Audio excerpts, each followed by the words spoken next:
Hi, I'm Melanie Barr. Welcome to the She Built It Experience with Melanie. You're here because you want to experience the life and business that you crave.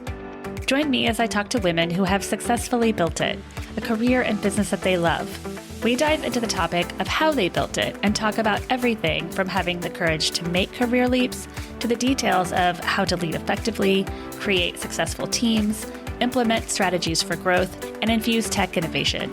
Magic happens when we focus on the part of ourselves and our business that brings us joy. So let's dive in. Sarah Peck is the founder and CEO of Startup Parent and the host of the Startup Parent Podcast, an award-winning podcast featuring women in entrepreneurship, business, and parenting. She runs the Wise Women's Council, an annual leadership program for women to come together honestly while navigating the challenges of working and parenting. Thank you for joining us, Sarah. Tell us about Startup Parent and why you decided to create it. I got pregnant while I was working at a tech company in downtown Manhattan, venture-backed. They went through Y Combinator. I was the sixth person to join. By the time I got pregnant, I think there's 12 people, but no one else looked like me. Nobody else was having kids. Nobody else was doing what I was doing. I think there was one guy who had kids, but he didn't work in the office. And I just had no idea how to do parenting and working at a startup. And when you look out at the broader world, you look at these pregnant women on the cover of Inc. magazine, and they looked perfect, right? It's like how I built this $1 million company while pregnant. And then I couldn't figure out day-to-day life. It felt like I was totally drowning. I was struggling with shock at getting pregnant. I didn't even know this lifelong dream. I was like, wait, do I want to be pregnant? What am I doing? What am I getting myself into? And that loss of my own identity and the slipping away of my freedom, I just needed a resource. So I started documenting my own journey, which involved a lot of like, this food worked to combat nausea. And I had this side blog for a while, and the blog turned into a book proposal. The book proposal turned into a podcast. I had a 6-month-old when the podcast launched. And I don't know about anyone else out there, but taking on more free work when you have a 6-month-old is not that great. So I asked for sponsors. We got $30,000 in sponsorships to launch the podcast. And that is the evolution of the business as it started. It was not as light bulb moment. I knew exactly what I was going to do. It was more of an evolution. And we're 5 years in now, and we have a community for women to support them. And we're launching Founders with Kids later this summer. Good for you. And I love that you bring up such a good point about seeing the women on the covers of the magazines and how perfect they look. But it's so perfectly imperfect when you look at the real day-to-day life. And when your kids are younger, you're just struggling to keep up.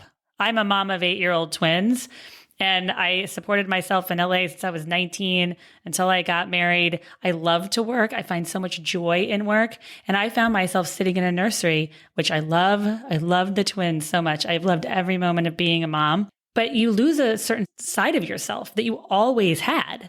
And you think, how do I find that? And how do I maintain it? And the struggle to do that looks different now.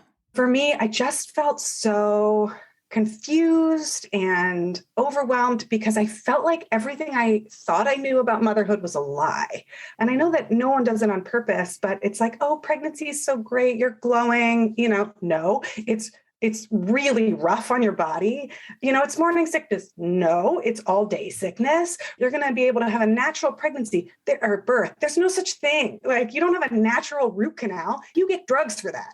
I was so discouraged and disappointed that no one told me about this. And no one was saying, like, it's okay not to like motherhood all the time. And it's okay to feel like you're totally overwhelmed. And by the way, that whole myth of doing it all and having it all is total BS. I wish someone had said, and I recorded a video about this the other day, you're not going to have it all. You're not going to be able to do it all. And you probably won't get your body back after baby. And those things are totally fine. Of course, you bring a life into the world. You create this whole new life. It affects all of your relationships. It changes how you think about work. Maybe it magnifies it. Maybe it makes you more passionate about it. Maybe you quit your job. Maybe it makes you desperate to get the things that you used to have. But to expect that it won't change you is so weird when you think about it. It's so true because no one tells you. No one really tells you, because if you say certain things, you might be looked at as not appreciating what it is you have or the kids. And so We love our kids, so we want to make sure that we convey that, but we're not always honest about what's going. I went through IVF. I remember sitting through a meeting and my daughter, Parker, who's 8 now, her head was sticking in my rib. And for 2 hours, I was in pain trying to have a good meeting and convey myself and what I was introducing in the right way. And no one really talks about that. I mean, I went home and have maybe even never mentioned it again to anyone else, but it's painful. And going through IVF, I was a vice president in a company, and I said to my husband, I'm going to be putting drugs into my system. So I might not act the way I normally act. And just know that that's because I'm putting something different into my body every day. But we don't always talk about that. We don't talk about miscarriage. We don't talk about fertility. Now that I've lived through it and I've interviewed 200 parents on my podcast and then another 100 through the Wise Women's Council, I just love talking about it because fertility, 1 in 6 people are going to struggle with fertility. And not just women, the guys also struggle with fertility. And 1 in 4 pregnancies ends in a miscarriage, which means if you're in a room with 3 other women, one of you is going to have a miscarriage. And we just need to talk about it more so we can say like, yeah, that was hard. What was it like for you? How did you get through it? What do I need to know? Instead of this hush, hush, never talk about this. Because remember when we were teenagers, they're like, don't get pregnant, don't get pregnant. Pregnancy, it happens like this. You get to be 35 and you're like, that didn't happen the way that I thought it was going to happen. Right. And on the flip side of that, how do we maintain work if that is something we want to do? And if that is part of our identity, it's messy and you just have to get up every day and keep going. And I can see how having that support around you can really help. I am so passionate about women being able to make decisions for themselves. Same with dads, right? Same with all parents, binary, non-binary.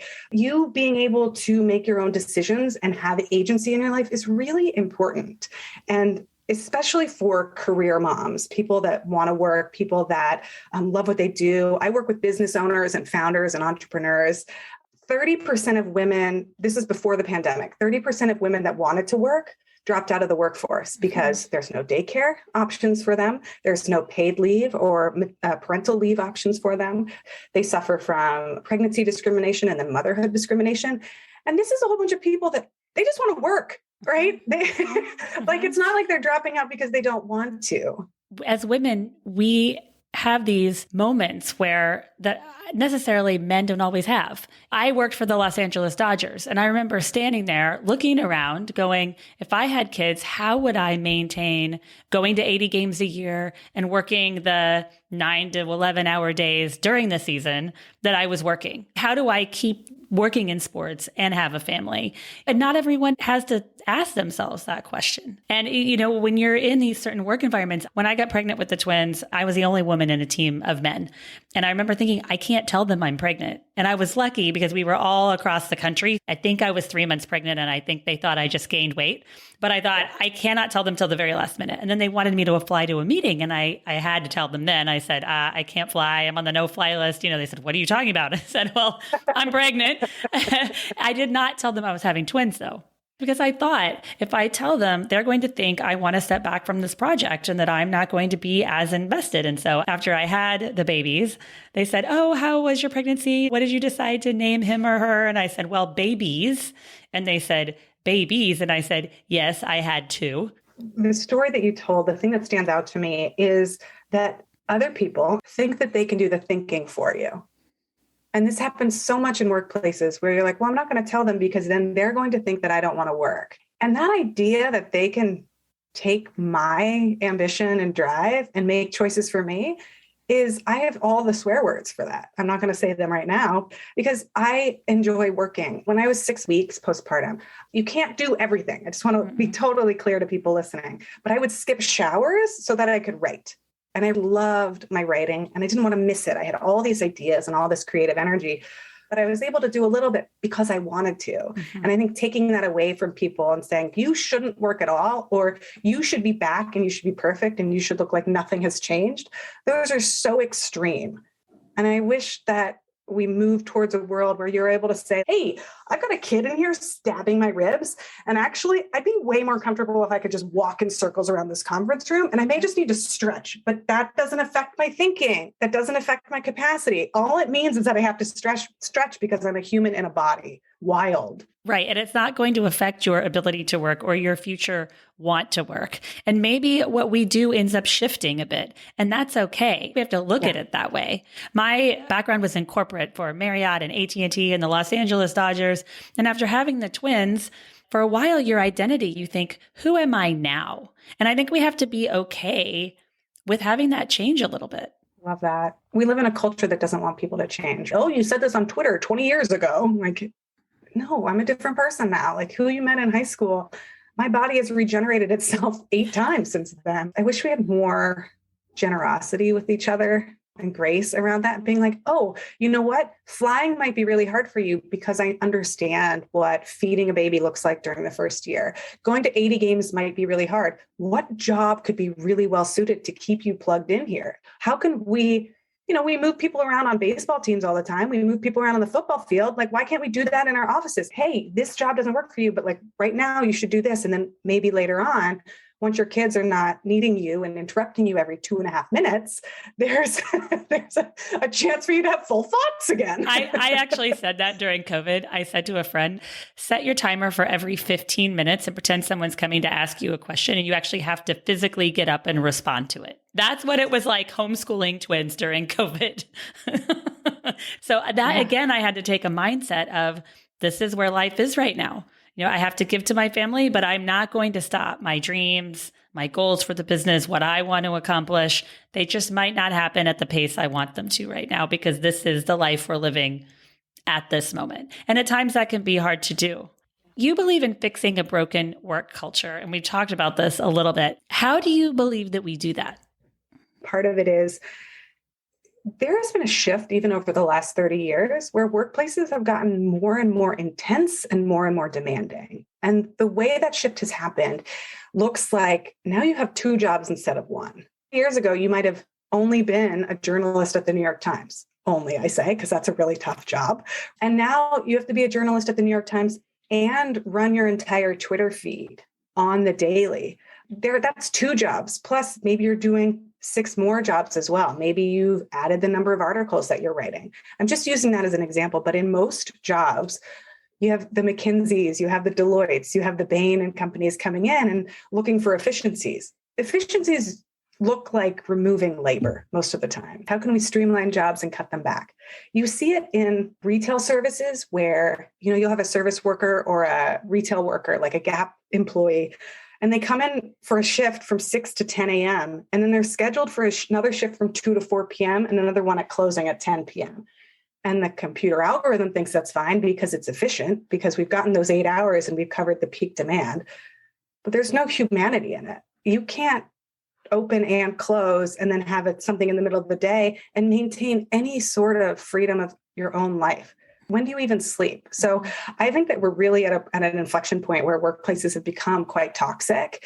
And luckily, because of the pandemic, and I say luckily carefully because the pandemic's not great, but labor has more power now. And it might not be for a long time, but advocating for yourself in workplaces is going to be the first step. And I have lots of thoughts on the future of work, but that's one of them. And there's such a shift in the culture of work today, how we're buying and selling products. I think it's exciting, but it's all shifting so fast. And because of technology, because we took that time away, but we also increased our amount of time we're using technology because we had to, just sped everything up so much faster. Yeah, we have instantaneous expectations. Like I'm going to buy a package and it should be here by tomorrow. So if you're a small business owner, you're expected to now do overnight shipping for everyone. That's really challenging. The consumer expectations are extremely high. It's also, to your point on technology, we're up at 6 a.m. answering emails, and then we go to the workplace, and then we check in while we're at the soccer, and then we, do some quick emails at 10 p.m. And then we're working all day Saturday and Sunday. So now we're giving twice as much for a job that wants us to work twice as much. I want to step back and be like, is it worth it? Like, are we able to step back and look at it and evaluate? Yeah, this is exactly what I want to be doing with my life. It gets so hard because we're trapped in hustle culture. So everyone else is doing it around us and we think it's normal, but it's not. People burn out consistently, repeatedly. And this is a perfect transition to my next question. You're an advocate for setting boundaries and saying no. What are the 5 phrases that we can use to set better boundaries? I think this is one of the superpowers of motherhood and parenting. Like you're under a baby and somebody calls you for something that in your previous life, you might have like really hustled to do. You're like, yes, I can get there. And you race out the door, whatever it is. And a lot of people are scared to say no. Women in particular have trouble saying no because we're cultured to look good, to not complain, to help other people, to be generous, but in that way that's serving everyone else, and to make sure that everyone else gets what they need before we do. In setting boundaries, it's a long conversation, but it starts with getting really clear with who you are. And that takes work over time in actually listening to those subtle signals in your body. For me, there's that story of like, it's a hell yes or a hell no. I was always confused because I never had that. I would start to talk myself into things and be like, yeah, this would make sense. Yeah, I could totally, fly around the world and like stay up all night and do a talk. And this would be great for my career. I realized that my hell no is actually when I try to talk myself into something, when I try to rationalize it, when I use that exact sound, which is, well, that's my no. And so you as an individual have to learn, where is it in my body that says no? If you're new to this, you won't know right away. So you experiment and you say, oh, that's a weird feeling I'm having. My stomach is doing these flip-flop things. And then go ahead and do whatever it is you said yes to and ask yourself afterwards, did I like that? And then you start to pattern map between, you could start to get the clues of your own body and history. I really like writing scripts for other people. So my friends will text me and they'll be like, Sarah, I got asked to this thing. What do I do? How do I say no? And I'll be like, ooh, how would I say no? And I think about it and I write it out. So I'm collecting those. I think I should make it into a book. But my favorite one is, thanks for thinking of me. That's not the right fit. Good luck. And that's it. And the key word, that's not the right fit. Right. The trouble we get into is when we say things like, oh, yeah, Saturday doesn't work for me. What do you think the person's going to say? How about Sunday? And you're right. That phrase, you really have nothing to say back to it because it answers every question.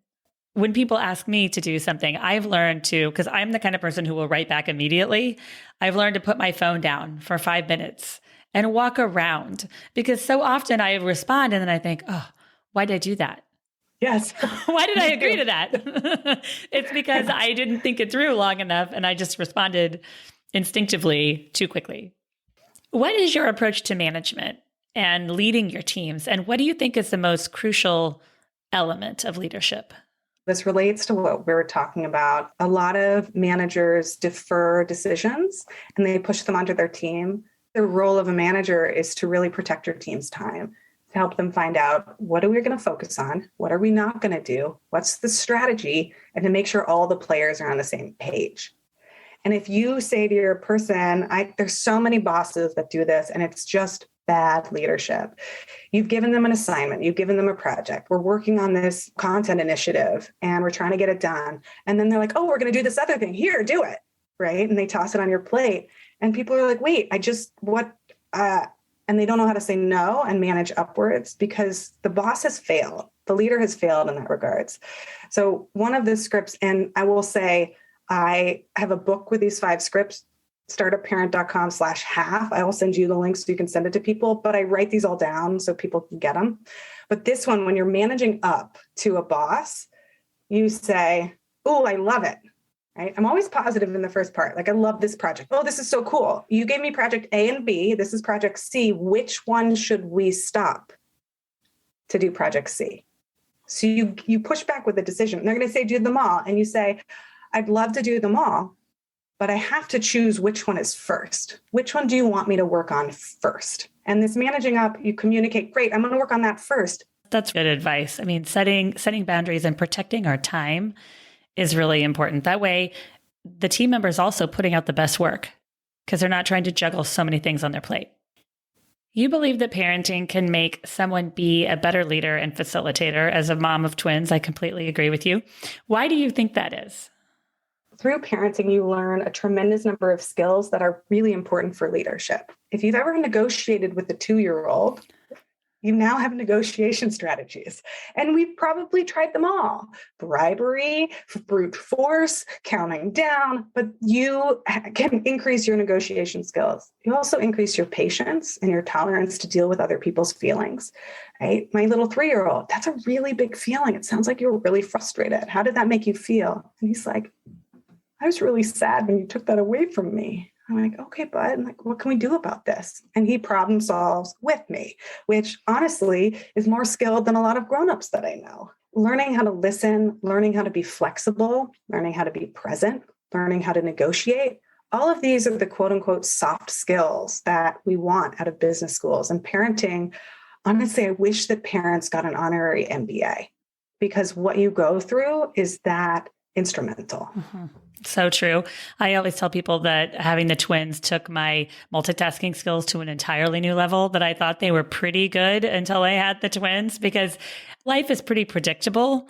But with twins, they'll go in 2 different directions. You never know what they're going to say or do. You have to be ready for every situation. And that goes into my business life every day. And you mentioned the counting down. It's funny. I can just say 3. And my kids know. And I had a parent say to me, wow, I go to 5. I don't even start with 1. I just go straight to 3. And they know. They think, oh, something's going to be taken away from me. I'm going to lose iPad time. You're so right. And that becoming a parent teaches you so many different things about leadership. I think it breaks you too a little bit. And it's not fun to go through, but for many ambitious, driven, talented, type A, perfectionist women out there, of which I will raise my hand, I've been in that category. Me too, I'm with you. You learn at some point that actually you can't push through and do it all. Like that skill set will fail you at some point. And I think that's one of the toughest lessons I had to go through, because I want to be able to do everything. I want to be able, like, so much that I want to do in this world. It is infuriating not to be able to. And that's when you have to start making those hard choices and say, I'm not doing that. I'm not doing that. And that is a superpower, but it can be, in my experience, pretty painful to learn. It pushes you to the point where you have to take time for yourself. I ask this question at the end of every podcast episode. Magic happens when we focus on the part of ourselves and our business that brings us joy. What is one tip you can leave with us today about how you find and live your joy?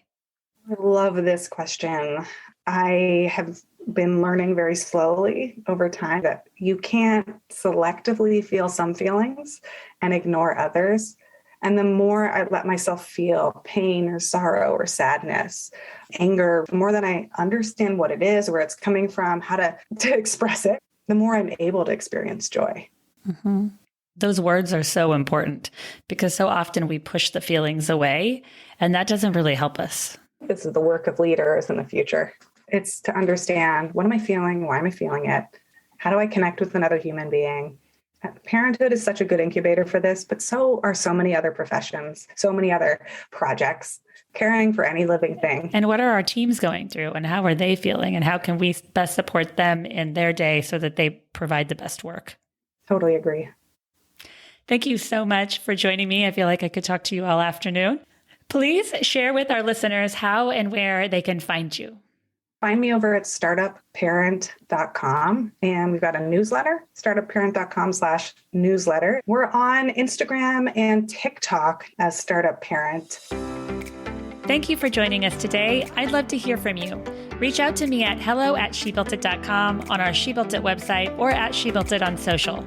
Thank you to my editor, Rich Streffolino, who always makes us sound good. Until next time, let nothing stop you from experiencing the life and business that you crave.